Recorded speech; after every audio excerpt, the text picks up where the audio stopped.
오늘 우리가 읽은 본문 말씀은 여러분들이 너무나 잘 알고 있는 말씀이죠. 주일학교 때부터 우리는 이 말씀에 대해서 아주 자주 빈번하게 들어왔던 말씀입니다. 근데 오늘 우리가 너무나 잘 알고 있는 이 말씀 속에는 우리가 좀 더 깊게 다루지 못한 또 큰 의미가 이곳에 담겨져 있다는 사실을 우리가 기억을 하면서 오늘 본문의 말씀을 중심으로 인자가 온 목적이다 라고 하는 제목을 갖고 오늘 우리에게 주신 말씀의 은혜를 함께 나누고 또 예비된 하나님의 말씀의 축복을 함께 받고자 합니다. 우리가 인자라고 이야기하면 사람의 아들이다 라고 하는 말이죠. 그런데 이 사람의 아들이다 라고 하는 이 말을 의미하는 인자라고 하는 단어는 다니엘서 7장 13절에 처음으로 언급이 됩니다. 그러니까 다니엘서 7장 13절에 처음으로 언급된 이 인자라고 하는 이 단어는 벤 아담이라고 그렇게 히브리어로 부르고 있습니다. 벤 아담. 벤이라고 하는 말은 아들이라는 말이고 아담이라고 하는 것은 사람이란 뜻이에요. 그러니까 사람의 아들, 인자 이렇게 우리가 한자어로 이렇게 부르게 되는 것이죠. 그런데 이 단어가 오늘 본문에서 헬라어로 쓰여졌는데 호히오스트 안스로프라고 하는 단어입니다. 호히오스트 안스로프라고 하는 것은 여전히 벤 아담의 의미를 고스란히 이렇게 차용한 그 단어의 의미를 갖고 있습니다. 역시 헬라어도 사람의 아들이다 이렇게 이야기를 하고 있지요. 그리고 영어의 번역서에도 The Son of Man, 그래서 인간의 아들이다, 사람의 아들이다 이렇게 번역을 하고 있습니다. 그런데 이 사람의 아들이라고 번역되어진 이 인자라고 하는 것은 단순히 이 단어에 가지고 있는 어떤 그런 정의되어진 그 단순한 의미만을 나타내고 있는 단어가 아닙니다. 오늘 본문에서 우리 예수님은 왜 인자라고 하는 단어를 사용하셨고 또 우리 예수님은 공생에 그 3년 동안 많이 수없이 인자라고 하는 단어를 사용을 하십니다. 그러니까 당신을 걸어서 인자라고 칭하셨던 것이죠. 부르셨던 것이죠. 그런데 우리 예수님이 왜 자신을 칭하기를 인자라고 이렇게 부르기를 좋아하셨는가? 또 왜 그렇게 인자라고 불렀는가 하는 이 의미는 오늘 다니엘서 7장 13절 그 속에 처음으로 언급된 이 인자라고 하는 이 단어, 그 단어가 담겨져 있는 그 문맥 속에 고스란히 드러나고 있습니다. 그러니까 이 문맥을 모르면 이 인자가 갖고 있는 정확한 개념을 이해하지를 못하는 것입니다. 오해하기도 하는 거죠. 야, 사람의 아들이다. 예수님은 하나님의 아들이라고 알고 있었고 또 아들이신 하나님이라고 알고 있었는데 왜 우리 예수님도 인자, 사람의 아들이라고 말했지 않는가? 그 사람의 아들인데 왜 예수님을 하나님이라고 이야기하는가? 이런 등등 이단자들이 공격을 하거나 또 그런 오해를 가진 성도들이 있거나 하는 경우들이 가끔씩 있는데요. 그것은 이 인자가 사용되어진 이 단어의 문맥을 정확하게 이해를 하지 못해서 그런 오류를 범하고 있는 것입니다. 오늘 제가 인자라고 하는 이 단어를 이야기하니까 여러분들도 이렇게 멍하시죠? 도대체 인자가 무엇이었던가? 여러분들 혹시 여러분의 믿음의 자리에 인자라고 하는 이 단어를 정리해 놓으셨습니까? 또 정리가 되어져 있습니까? 이렇게 물어보면 대부분의 성도들이 정리가 되어 있지 못합니다. 또 목회자들도 또 잘 정리가 되어 있지 못해요. 그래서 물어보면 당혹해하고 어려워하는 단어가 바로 이 인자입니다. 그런데 다니엘서 7장 13절에 나와 있는 이 인자라는 단어를 우리가 염두에 두고 그 본문을 다시 한번 돌아가서 우리가 읽어보게 되면 다니엘서 7장 13절에는 이렇게 기록이 되어져 있습니다. 내가 또 밤 환상 중에 보니 인자 같은 이가 하늘 구름을 타고 와서 옛적부터 항상 계신 이에게 나아가 그 앞으로 인도되매라고 나와 있습니다. 그런데 여기서 인자라는 단어가 명확하게 나오기는 했지만 다니엘은 환상 중에서 어떤 일을 보는 거 아닐까? 사람과 같은 모습을 한 자가 이 뜻입니다. 사람의 모습으로 오신 그 자가, 그분이 옛적부터 계신 이 옛적부터 계신 이가 누군가 하니까 바로 하나님이세요. 그리고 옛적이라고 하는 것은 시간에 특정함이 없는 거죠. 그러니까 시간의 그 첫 시간부터 계셨고, 그리고 그 시간을 창조하셨고, 그 시간부터 시작해서 지금까지 존재하시고 계셨던 바로 그분이 바로 하나님이신데, 그 하나님 앞으로 나왔다는 거죠. 그 하나님 앞으로 계신 에게 나왔고 그 앞으로 인도되어졌다라고 이야기를 하고 있습니다. 여기서 그러니까 다니엘은 자기가 환상 중에 하나님 앞에 서 있는 한 인자, 사람의 모양을 하신 모습을 보고 있는데 바로 그분이 인자였다라고 하는 거죠. 사람의 모양으로, 사람의 모습으로 하나님 앞에 서 있더라라고 하는 거예요. 그런데 이 사람의 모습으로 하나님 앞에 서 있던 이 자가 도대체 누구냐? 성경에서 말하는 메시아입니다. 따라합시다. 메시아.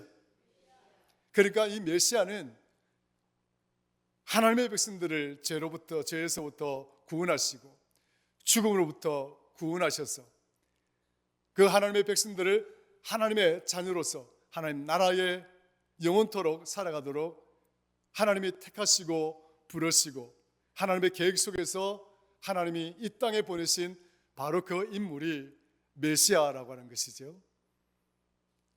사도 요한은 바로 이 인자의 모습을 일컬어서 하나님과 함께 계셨던 그 말씀이, 하나님이 천지를 창조할 때 그 곁에서 함께 계셨던 그 아들이신 예수님이 이 세상에 빛으로 오셨다라고 이야기를 합니다.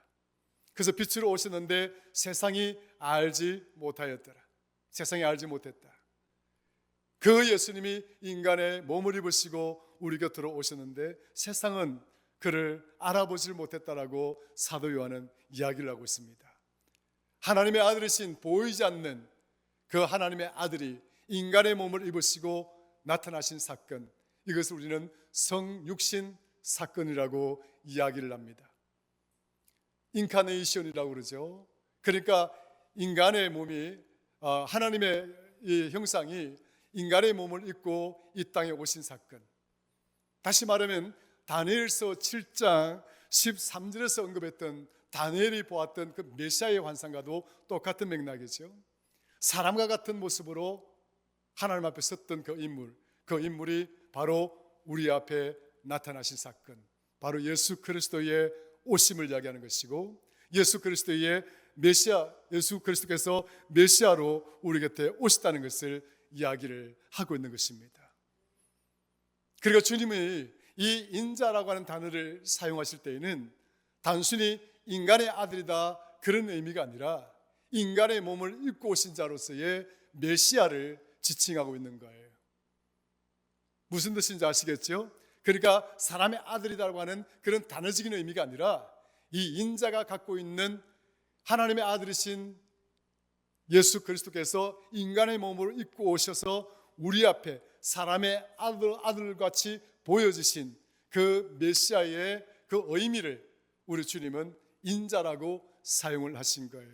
바로 내가 메시아다라고 하는 거지.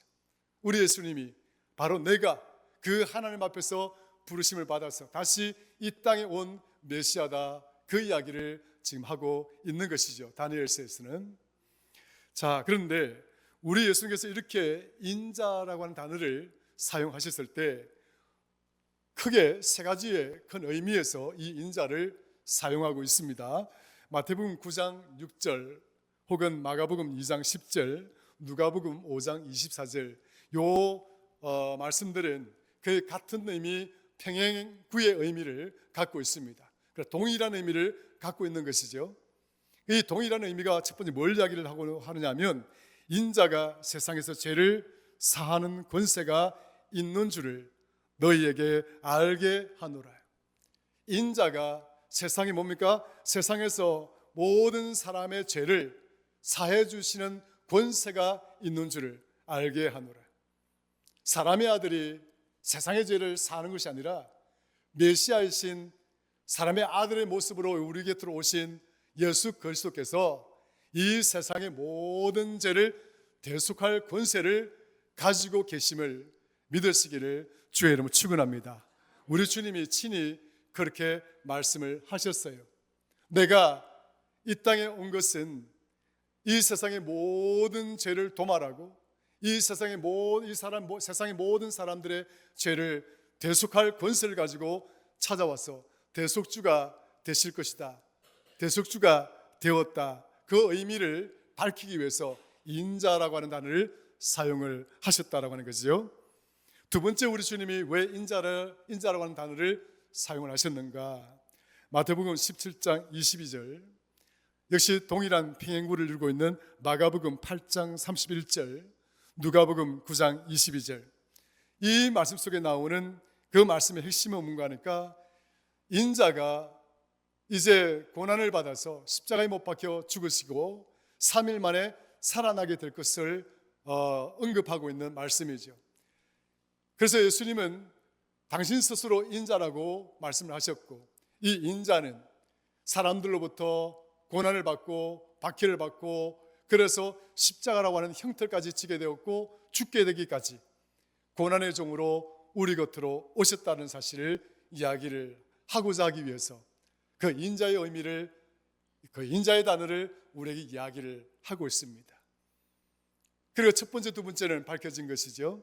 첫 번째는 대속의 권세를 가지신 분으로 인자의 모습으로 우리에게 오셨고, 두 번째는 우리의 죄를 대속하기 위해서 고난을 자기의 생명까지 주기까지 십자가의 형벌을 지시기 위해서 우리 곁으로 오신 분, 바로 그분이 인자다라고 이야기를 하고 있는 거죠. 메시아는 그런 분이다 이야기하고 있는 것입니다. 그래서 이 메시아를 다시 한번 명확하게 예언적으로 규정하고 있는 성경이 이사야서 53장에 나오고 있는 말씀이죠. 여러분들 이사야서 53장을 쭉 읽어보시면 그 속에 나오는 인자는 우리의 죄를 대속하기 위해서 모든 고난과 모든 질고와 모든 병고와 모든 것과 다 우리를 대신하여 짊어지신 분이다라고 이야기를 하고 있는 것이죠. 그뿐이 아닙니다. 인자는 우리들 마지막 때에 하나님의 역사가 끝이 나는 그때에 그 모든 세상 사람들을 심판할 바로 그분이 인간의 모습으로 오신 메시아다라고 하는 것을 밝히기 위해서 인자라는 단어를 쓰고 있습니다. 마태복음 24장 27절, 마가복음 13장 26절, 누가복음 21장 27절에 재림의 주로서 우리 곁으로 오셔서 우리 예수님, 바로 그 인자이신 예수님은 심판주가 되신다, 그 의미를 사용하기 위해서 이 인자라고 하는 단어를 사용하셨다는 거예요. 그러니까 첫 번째는 대속주가 되시고, 두 번째는 고난의 어린 양 주님이 되시고, 세 번째는 심판의 주가 되셨다라고 하는 바로 그 의미, 인간의 모습으로 오신 메시아가 어떻게 우리 곁에서 그 메시아의 여정을 겪게 되는 그 과정들을 이렇게 표현을 하고 있는 것이죠. 그래서 오늘 본문에 들어가 보면 오늘 본문에도 주님은 이런 말씀을 하고 있습니다. 한번 따라할까요? 10절 같이 읽어보겠습니다. 시작. 인자가 온 것은 잃어버린 자를 찾아 구원하려 함이다 라고 이야기를 하고 있습니다. 그러니까 오늘 지금 본문에서도 주님은 인자라고 하는 단어를 사용을 하고 있는데, 이 인자라고 하는 단어가 사용되어진 이 본문의 맥락이 굉장히 우리가 너무 잘 알고 있는 그런 상황이라는 것이죠. 삭개오, 여러분 삭개오 너무 잘 아시죠? 키가 아주 작으신 분이고, 그 여리고를 지나가실 때 그 삭개오가 수많은 사람들이 예수님을 둘러싸고 있으니까 예수님을 볼 수도 없고 뭐 이렇게 막 제대로 이렇게 막 뚫고 들어갈 수가 없으니까 돌감람나무죠. 이 돌감람나무에 올라가서 주님 얼굴이라도 한번 보려고, 그 모습을 한번 보려고 올라갔다가 주님이 그의 이름을 불러서 만나게 되고, 그 주님 때문에 구원을 받은 인물 아니겠습니까? 우리는 이렇게 너무 잘 알고 있어요. 오늘 저는 이 뻔한 이야기를 하고 싶은 것이 아니라, 오늘 주님께서 이 땅에 오신 목적이, 인자가 온 목적이 도대체 뭔가, 본문은 그것을 우리에게 명확하게 밝혀주고자 하고 있기 때문에, 이 본문은 그렇게 단순히 주일학교 아이들에게나 들려줄 그런 이야기거리로, 에피소드로 그렇게 끝날버릴 만한 내용이 아니라는 거예요. 굉장히 중요한 의미를 갖고 있고, 이 본문에 나와 있는 이 에피소드는 인자가 이 땅에 온, 인자가 우리 곁으로 찾아오신 그 인자가 이 땅에 온 목적을 밝히고 있는 굉장히 중요한 에피소드입니다. 그래서 오늘 본문에서는 결론적으로 이 삭개오 사건을 통해서 우리 주님께서 밝히신 것이 뭐냐면, 결론은 인자가 온 것은 잃어버린 자를 찾아 구원하려 함이다 라고 이야기를 하고 있는 것이죠. 삭개오, 이 삭개오가 도대체 누굴까요? 본문에서는 세리장이라고 밝히고 있습니다. 그런데 이 세리장이 왜 오늘 본문에서 지금 죄인으로 취급받고 있고, 그리고 많은 사람들이 수군거려서 이야기하기를 7절에 이야기하죠. 무사람이 보고 수군거려 이르되 저가 죄인의 집에 유하려 들어갔도다 하더라. 웅성웅성거리면서, 아니 예수님이 어떻게 저 죄인의 집에 들어가실까? 어떻게 저 죄인의 손을 잡고 저렇게 어울리실까? 막 수군거리기 시작한 거예요. 이 모습은 그 당시에 유대 백성들이 갖고 있는 그 정서, 그리고 그 당시의 어떤 상황, 그 의미를 밝혀주고 있는 부분이기도 합니다. 다시 말하면 세리장이었던 이 삭개오가 죄인이었다는 거예요. 왜 죄인이었는가? 왜 많은 사람들이 그를 죄인이라고 여겼는가? 본인 스스로도 죄인으로 그렇게 인식하고 있었던 그런 인물입니다. 왜 그랬을까요? 그러니까 세간에 근무했던 자들이 그 죄인으로 취급받았던 큰 이유는 세 가지가 있습니다. 첫 번째는 뭔가 하니까, 이 세리들은, 더군다나 또 세리를 이끌었던 그 조직의 장은 부정직하다. 그리고 자기 백성을 착취했던 인물이다 라고 하는 첫 번째 이유입니다. 그러니까 이 세리들은 로마의 어떤 정책이나 제도에 협력을 해서 그 로마인을 대신해서 유대인들에게 로마의 행정권을, 세금을 거두는 행정력을 집행하는 자죠. 그 과정에서 이 세리들이 정직하지 못했다는 거예요.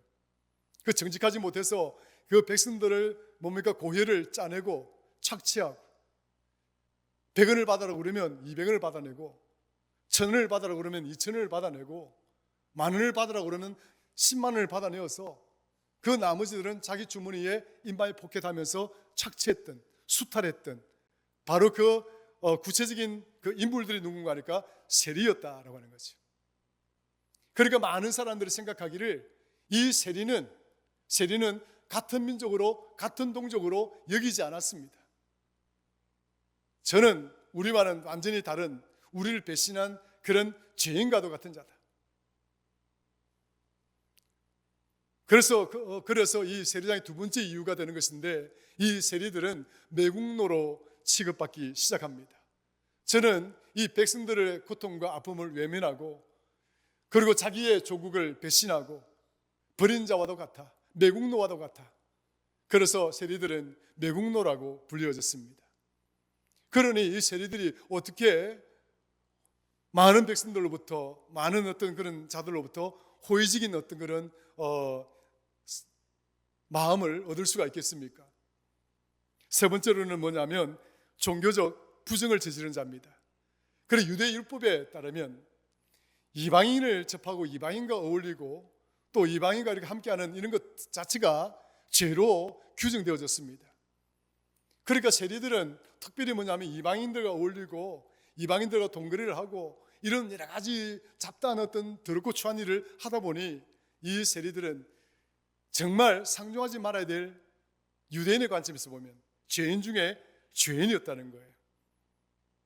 그래서 삭개오는 죄인 중에 죄인으로 낙인 찍혀졌고 또 그렇게 불려졌던 또 그렇게 대우를 받았던 그런 인물이었습니다. 이런 정도 세리 정도는 또 어떤 자들이냐면 유대 전통에 따르면 유대라고 하는 그 나라에서 재판이 만약에 벌어지게 되면 재판장에는 피고인과 피의자가 나가잖아요. 그 뭡니까? 피의자가 나가잖아요. 피고인 그리고 원고가 나가잖아요. 그러니까 누군가 고발하면 고발을 당한 사람이 재판에 나가게 됩니다. 원고와 피고인이라고 그러죠. 그러면 이 재판이 진행되어지는 과정 속에서는 어떤 사실들을 정확하게 하고 또 명확하게 하기 위해서 필요한 자들이 있습니다. 그 자들이 누구예요? 증인들이죠. 이 증인들인데 유대의 재판 전통에 따르면 이 증인으로 불려지지 않는 세 부류가 있습니다. 그 세 부류 중에 첫째가 목동입니다. 뭡니까? 산에서 들에서 양을 치는 자들입니다. 이 양을 치는 자들은 마치 뭡니까?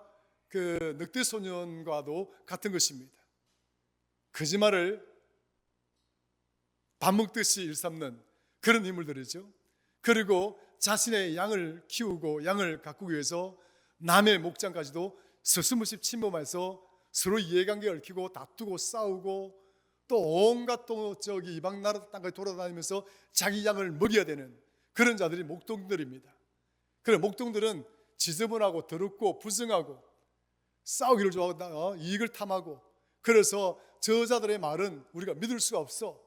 그래서 목동들은 정인으로 사용되지 않았습니다. 그리고 이방인도 마찬가지예요. 이방인은 이방인 자체로서 부정한 자이기 때문에 법정에 서가지고 증인으로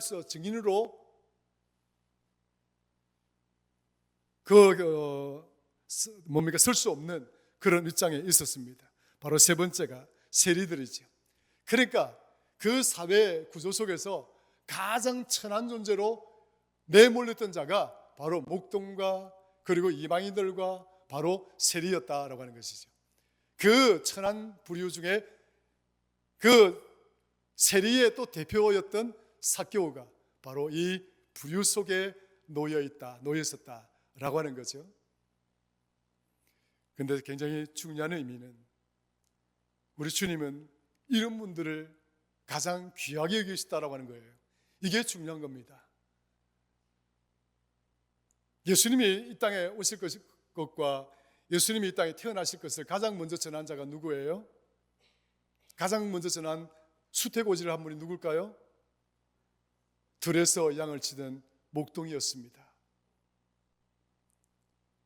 아주 고상하고 교회에서 기도 많이 하고 말씀을 많이 알고 있는 그 분을 통해서 수태고지가 예수님이 마리아를 통해서 태어나실 것이다라고 하는 이 엄청난 소식을 그분을 통해서 전해진 것이 아니라 뭐예요? 세상에서 누구도 사람처럼 인정하지 않고 버리고 예민했던 그 천박한 자리, 그 비천한 자리에 놓여 있었던 목동에게 그 수태고지를 알리신 거예요. 그러니까 하나님의 그 사랑이라고 하는 것은 어떤 우리가 가진 것 때문에 차별을 한다거나 우리가 어떤 살아가고 있는 환경이나 조건들 때문에 차별을 한다거나 하나님의 사랑이라는 것은 결코 그렇지가 않다는 거예요. 하나님은 정말 버림받고 외면당하고 비천하고 천하신 분들, 낮은 분들을 귀하게 여기셨다. 정말 귀하게 여기셨다. 하나님은 그분들만을 귀하게 여기셨는가 이렇게 생각하시면 안 되겠죠. 우리 모두를 다 귀하게 여기시고 존귀히 여기신 것은 맞지만 그럼에도 하나님은 뭡니까? 더 비천한 자리에 놓여 있고 그 자리에 내몰려 있는 정말 버림받은 자들이라고 불려질 수 있는 그런 자들을 더 안타깝게 여기시고 그분을 멀리하지 아니하시고 더욱 가까이 하셨다라고 하는 이 의미를 이 삭개오 사건을 통해서 우리에게 보여주고 있는 것이지요. 이렇게 정말 버림받은 이 천한 계층들, 그 중에 한 축을 담당하고 있는 세리장이었던 이 삭개오가 얼마나 비천한 자였습니까? 죄인 중에 죄인이었던 것이죠. 그런데 우리 주님은 그러한 인물이었던 삭개오를 찾아가신 거예요. 삭개오를 부르신 거예요. 할렐루야. 이것이 하나님의 은혜입니다. 나를 부르신 것 자체가 하나님의 은혜이지만 하나님은 정말 나의 어떠한 모습, 어떠한 처지, 어떤 상황에 내가 놓이게 되더라도 하나님은 나를 버리지 아니하신다라고 하는 그 엄청난 사랑을 삭개오를 통해서 우리에게 보여주고 있는 것이죠. 이처럼 이러한 하나님의 사랑에 대해서 이사야는 이사야서에서 이렇게 이야기합니다. 외면당하고 버림받은 자, 이 의미를 어떻게 쓰고 있는가 하니까 이사야서 41장에 보면 땅 끝에 선 자들이다 라고 이야기합니다. 땅 끝에 선 자를 찾아오신 하나님. 따라 합시다. 땅 끝에 선 자를 찾아오신 하나님. 땅 끝에 선 자를 찾아오신 하나님. 그리고 또 이어서 말하기를 땅 모퉁이에 있는 자를 찾아오신 하나님. 땅 모퉁이에 있는 자를 불러주신 하나님. 그러니까 우리 하나님은 땅 끝에까지 찾아오시고 하나님은 땅 모퉁이에 있는 나를 불러주셨다라고 하는 이 의미로 이야기를 하고 있습니다. 땅 끝이 뭘까요? 땅 한가운데가 아니고 땅 중앙도 아니고 땅 끝이라고 하는 이 의미는 문학적으로 이미 뭡니까? 저 멀리 격리되어 있거나 또 소외되어 있거나 버림받은 자리를 우리는 땅 끝이라고 이야기를 합니다. 누구도 찾아가지 않는 자리, 누구도 돌아보지 않는 자리. 바로 그 의미를 우리가 문학적으로 보통 땅끝이라고 표현할 수가 있습니다. 내가 땅끝까지 내몰렸다. 그리고 그 땅끝에서 땅 모퉁이라고 하는 거예요. 땅끝도 그냥 이렇게 서 있는 것이 아니라 모퉁이에 쭈그리져 앉아있는 그 모퉁이에 정말 그 지금 움켜쥐어 있는 무력하고 나약하고 아무것도 할 수 없는 그런 존재라고 이사야는 표현을 하고 있는 것입니다. 그랬던 자신을 그렇게 이야기를 하고 있는 거죠. 그런데 하나님은 이와 같이 비천하고 천박하고 정말 죄 가운데 놓여있던 나를 하나님은 찾아오셨고 내 이름을 불러주셨다라고 이야기하는 거죠. 사랑하는 성도 여러분, 오늘 본문에서는 주님은 이런 비천한 자, 이 천한 자의 이름을 불러주시는 줄로 믿으시기를 주의 이름으로 축원합니다. 본문에 보시면 지금 우리 주님은 5절에 이렇게 말씀합니다. 같이 읽어볼까요? 5절 시작. 예수께서 그곳에 이르사 쳐다보시고 이르시되 삭개오야 속히 내려오라. 내가 오늘 내 집에 유하여야 하겠다 하시니 삭개오야 내려와라. 속히 내려와라. 내가 오늘 내 집에 유하겠다. 모든 사람들이 너를 떠나버리고 이 사유와 이 상황 속에서 정상이라고 여겨지고 이 사회의 주력 인물들이라고 여겨지는 그런 모든 자들은 너를 외면하고 너를 다 버렸지만 그러나 나는 너를 버리지 않노라 하는 것들 그 많은 무리들 앞에서 당당하게 보여주고 있는 것이죠. 오늘 본문에 보면 수많은 사람들이 수군거리고 아니 예수님이 왜 저런 죄인들과 함께 하실까 조롱하는 소리가 곳곳에서 들려오고 있지만 그러나 우리 주님은 이 천하고 비천한 이자의 한 영혼을 놓치지 아니하시기 위하여 그의 이름을 불러주는 땅 끝까지 찾아가시고 땅 모퉁이에 움츠리고 있는 그 자의 이사야의 이름을 불러주셨던 것처럼 주님은 지금 삭개오의 이름을 불러주고 있는 것입니다. 성도 여러분, 여기 있는 저와 여러분들이 그 이름에 해당하는 자 아니겠습니까? 하나님 나를 불러주시고 내 이름을 불러주신 건 아니겠습니까? 그래서 이사야는 나아가서 이사야서 51장에 그는 말합니다. 하나님의 손바닥에 내 이름을 새겨 주셨다라고 이야기합니다. 이사야서 49장 16절이지요. 따라합시다. 하나님께서 손바닥에 내 이름을 새겨 주셨다. 나를 새겨 주시다라고 했습니다. 나를 새겨 주시고, 아무리 비천하고 천하다 할지라도 하나님은 이렇게 우리를 사랑하시는 겁니다. 모든 사람이 등을 돌리고 외면하더라도 하나님은 그렇지가 않습니다. 우리 예수님 또한 그렇지가 않습니다. 여러분들이 이 땅에 살아가면서 여러분들이 정말 외면하고 등 돌리고 눈을 돌리고 싶은 그런 인물들이 있죠. 가까이 하고 싶지 않은 자들도 있을 것입니다. 물론 그냥 자연스럽게 일어나는 모습도 있겠지만 무시하고 멸시하고 우습게 여기는 그런 마음, 그래서 가까이 하고 싶지 않은 자들도 있을 것입니다. 그러나 오늘 우리는 예수님의 마음을 배워보셔야 됩니다. 그 천한 자라 할지라도, 그 비천한 자라 할지라도 외면하지 아니하시고 그의 이름을 불러주시는 이 주님의 마음을 우리 모두가 함께 배우시는 복된 성도가 되기를 주의 이름으로 축원합니다. 누가복음 15장 7절에 죄인 한 사람이 회개하고 돌아오면 하늘에서 회개할 것이 없는 99으로 말미암아 기뻐하는 것보다 더 기쁘리라. 오늘 여기 있는 우리 모두가 얼마나 하나님의 기쁨이겠습니까? 그러나 저 교회 문턱을 넘어서 이 자리에 정말 자칫 잘못하면 이 삭개오와 같이 영원히 버림받고 외면당할 수밖에 없었던 자가 저 교회 문턱을 넘어올 때 하나님은 여기 있는 저와 여러분들도 기쁘지만, 그러나 이 기쁨보다도 하나님은 더 크게 기뻐하신다라고 이야기를 하고 있는 것이지요. 누가복음 15장 22절을 보면 아버지는 종들에게 이르되 제일 좋은 옷을 내어다가 입히고 손에 가락지를 끼우고 발에 신을 신기라. 그리고 살찐 송아지를 끌어다가 잡으라. 우리가 먹고 즐기자. 그 한 영혼 때문에 하나님은 잔치를 벌이시는 겁니다. 하나님은 통계적으로 숫자적으로 물질적인 어떤 그런 계산과 평가를 따라서 우리 한 영혼을 그렇게 대우하지 않습니다. 야, 고작 한 영혼 한 명 왔는데 뭐 잔치까지 벌이고 그럽니까?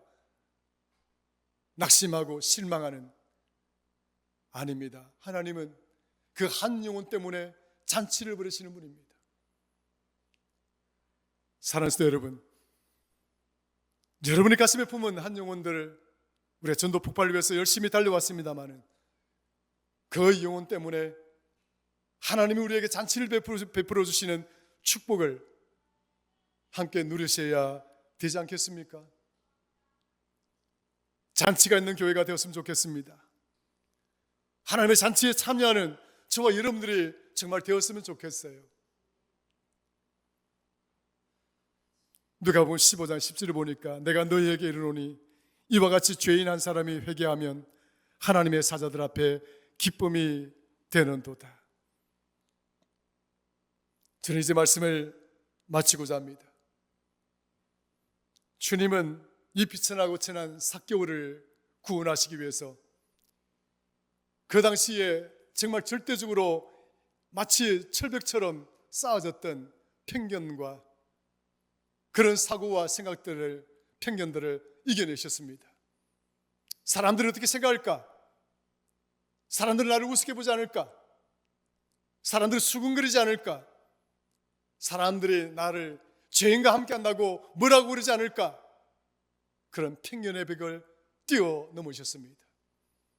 한 영혼을 구원한다라고 하는 것, 정말 그 죄인을 한 명 주님 품으로 데려온다는 것, 그것들은 이러한 편견들, 이런 생각들, 이런 가치들을 뛰어넘을 때에 우리는 그 놀라운 역사가 일어나게 되는 줄로 믿으시기를 주의 이름으로 축원합니다. 한 영혼을 천하보다도 귀히 여기는 그 믿음의 마음, 그 하나님의 마음, 그 주님의 마음이 이 삭개오를 이렇게 구원시켰던 것처럼 우리 또한 그런 마음으로 우리가 가슴 품은 이 영혼들에게 나아가고 접근할 때 삭개오가 구원받은 이 놀라운 역사가 오늘 저와 여러분들의 삶의 터전 가운데서도 삭개오와 같은 자가 놀랍도록 구원의 언어를, 구원의 열매를 맺는 그런 놀라운 역사가 일어나게 될 줄로 믿습니다.